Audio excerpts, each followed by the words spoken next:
chapter 34 of Exodus.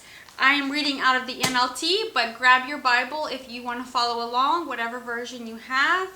I have not expounded upon chapter 32 and 33 as much as I want to, but I did briefly look it up, and it just said that these are human terms that they're giving us. So when it says in Exodus that Moses met with God in the tent and they communicated face to face, that's just saying that they communicated intimately together, because often in the Bible God comes to us in visions and dreams through an angel, but in the Bible in Exodus it says that God met with Moses face to face, but they didn't actually see face to face. And later in that very same chapter, Moses asks to see God's face and God tells him that he can't.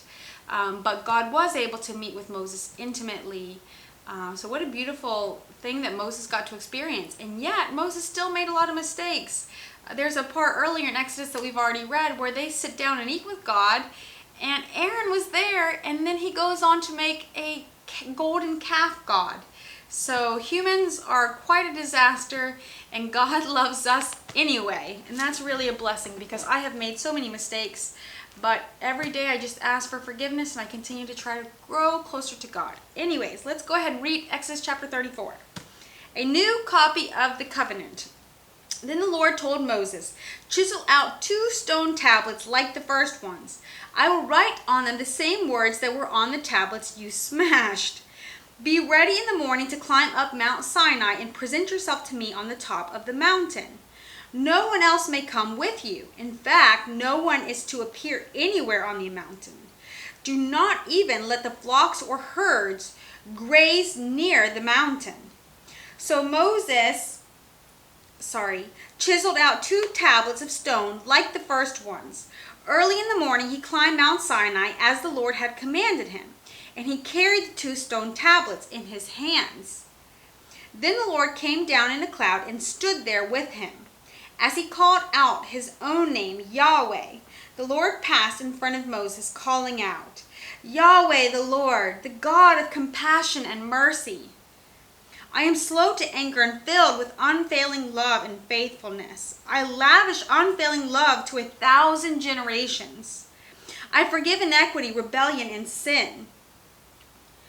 But I do not excuse the guilty. I lay the sins of the parents upon their children and grandchildren. The entire family is affected, even children in the 3rd and 4th generations." Moses immediately threw himself to the ground and worshipped.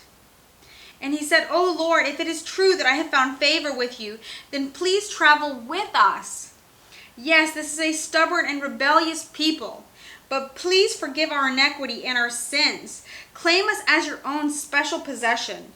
The Lord replied, "Listen, I am making a covenant with you in the presence of all your people. I will perform miracles that have never been performed anywhere in all the earth or in any nation. And all the people around you will see the power of the Lord, the awesome power I will display for you.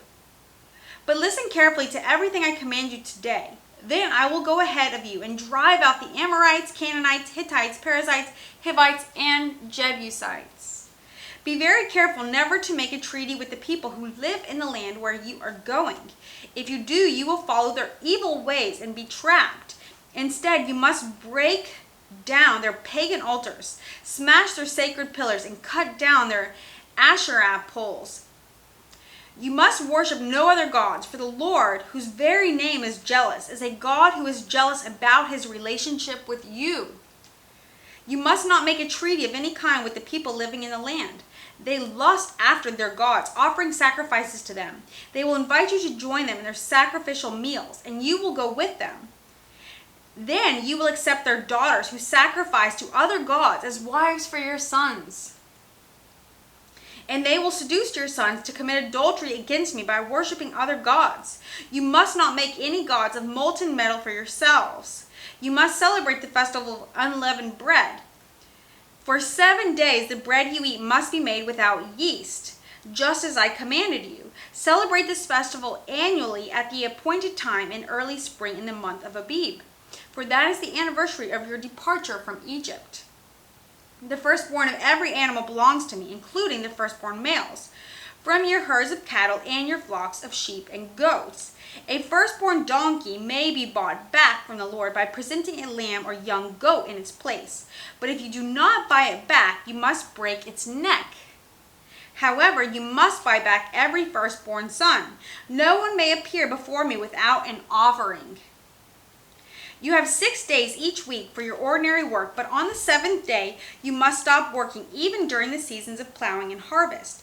You must celebrate the festival of harvest with the first crop of the wheat harvest, and celebrate the festival of the final harvest at the end of the harvest season. 3 times each year, every man in Israel must appear before the sovereign, the Lord, the God of Israel. I will drive out the other nations ahead of you and expand your territory, so no one will covet and conquer your land while you appear before the Lord your God 3 times each year. You must not offer the blood of my sacrificial offerings together with any baked goods containing yeast. And none of the meat of the Passover sacrifice may be kept over until the next morning. You must not cook a young goat in its mother's milk. Then the Lord said to Moses, "Write down all these instructions, for they represent the terms of the covenant I am making with you and with Israel." Moses remained there on the mountain with the Lord 40 days and 40 nights, and all that time he ate no bread and drank no water. And the Lord wrote the terms of the covenant, the 10 Commandments, on the stone tablets. When Moses came down Mount Sinai carrying the 2 stone tablets inscribed with the terms of the covenant, he wasn't aware that his face had become radiant because he had spoken to the Lord. So when Aaron and the people of Israel saw the radiance of Moses' face, they were afraid to come near him. But Moses called out to them and asked Aaron and all the leaders of the community to come over, and he talked with them. Then all the people of Israel approached him, and Moses gave them all the instructions the Lord had given him on Mount Sinai. When Moses finished speaking with them, he covered his face with a veil. But whenever he went into the tent of meeting to speak with the Lord, he would remove the veil until he came out again. Then he would give the people whatever instructions the Lord had given him. And the people of Israel would see the radiant glow of his face. So he would put the veil over his face until he returned to speak with the Lord. How beautiful. They say people can't change, but look at Moses, how much he's been transformed by drawing close to God, by praying to God, by coming to the Lord, by letting God renew him as he listens to God and tries to live for him versus living for his own selfish desires. Chapter 35 of Exodus, Tabernacle construction. Then Moses called together the whole community of Israel and told them, "These are the instructions the Lord has commanded you to follow. You have 6 days each week for your ordinary work, but the 7th day must be a Sabbath day of complete rest, a holy day dedicated to the Lord. Anyone who works on that day must be put to death. You must not even light a fire in any of your homes on the Sabbath." Then Moses said to the whole community of Israel, "This is what the Lord has commanded. Take a sacred offering for the Lord. Let those with generous hearts present the following gifts to the Lord: gold, silver, and bronze, blue, purple, and scarlet thread, fine linen and goat hair for cloth, tanned ram skins and fine goatskin leather, acacia wood, olive oil for the lamps, spices for the anointing oil, and the fragrant incense, onyx stones and other gemstones to be set in the ephod and the priest's chest piece. Come, all of you who are gifted craftsmen, construct everything the Lord has commanded: the tabernacle and its sacred tents, its covering, clasp, frames, crossbars, posts, and bases, the ark and its carrying poles, the ark's cover, the place of atonement, the inner curtain to shield the ark, the table, its carrying poles, and its utensils, the bread of the presence, for light, the lampstand, its accessories, the lamp, cups, and the olive oil for lighting, the incense altar and its carrying poles, the anointing oil and fragrant incense, the curtain for the entrance of the tabernacle, the altar of burnt offering, the bronze grating of the altar and its carrying poles and utensils, the wash basin with its stand, the curtain for the walls of the courtyard, the posts and their bases, the curtain for the entrance to the courtyard,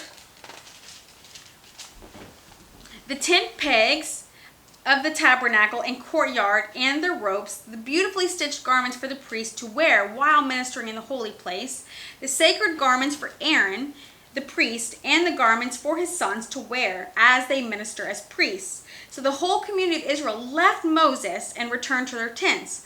All whose hearts were stirred and whose spirits were moved, came and brought their sacrificial offerings to the Lord. They brought all the materials needed for the tabernacle, for the performance of its rituals, and for the sacred garments. Both men and women came, all whose hearts were willing. They brought to the Lord their offerings of gold, brooches, earrings, rings from their fingers, and necklaces. They presented gold objects of every kind as a special offering to the Lord. All those who owned the following items willingly brought them: blue, purple, and scarlet thread, fine linen and goat hair for cloth, and tanned ram skins and fine goatskin leather. And all who had silver and bronze objects gave them as a sacred offering to the Lord. And those who had acacia wood brought it for use in the project. All the women who were skilled in sewing and spinning prepared blue, purple, and scarlet thread and fine linen cloth. All the women who were willing used their skills to spin the goat hair into yarn. The leaders brought onyx stones and special gemstones to be set in the ephod and the priest's chest piece. They also brought spices and olive oil for the light, the anointing oil, and the fragrant incense. So the people of Israel, every man and woman who was eager to help in the work of the Lord, had given them through Moses. They brought their gifts and gave them freely to the Lord. Then Moses told the people of Israel, "The Lord has specifically chosen Bezalel, son of Uri, grandson of Hur, the tribe of Judah.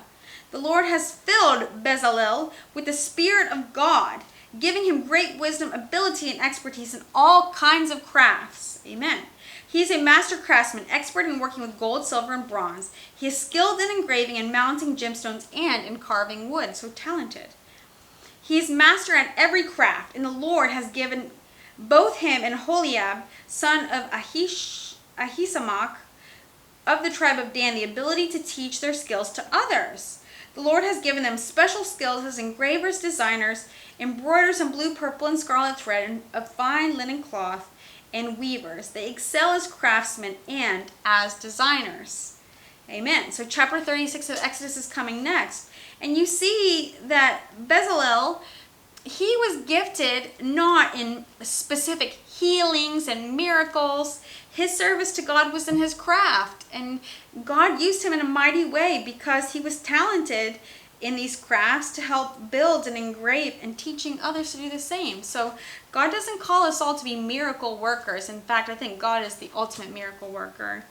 If you were able to tell, I was really losing myself in reading that. I think just it's amazing what God can do with people and how unworthy we are, but how he loves us anyway. And I am really going through a very difficult time in my life right now, and just praying for God's wisdom and direction, for the Holy Spirit to move in a mighty way. And I feel like I'm a pretty new Christian.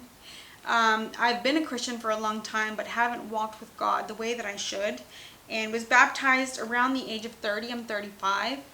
And I'm just praying to really draw close to God, to really get to know him, to become a woman of prayer, to become a woman whose heart is wholly devoted to the Lord. The world will let you down over and over.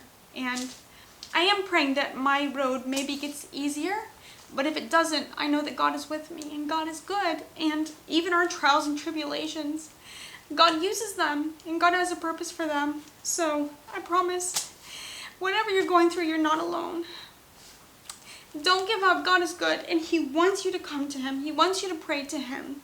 And there's a purpose for every season. Don't give up. Don't give up, and know that if Jesus is all you have all you need. So thank you for being here. If I ever am reading the word and I'm falling apart, it's probably because I start to think about the greatness of God and just putting my faith and trust in him because he's so good. So thank you for being here, and I'll see you soon.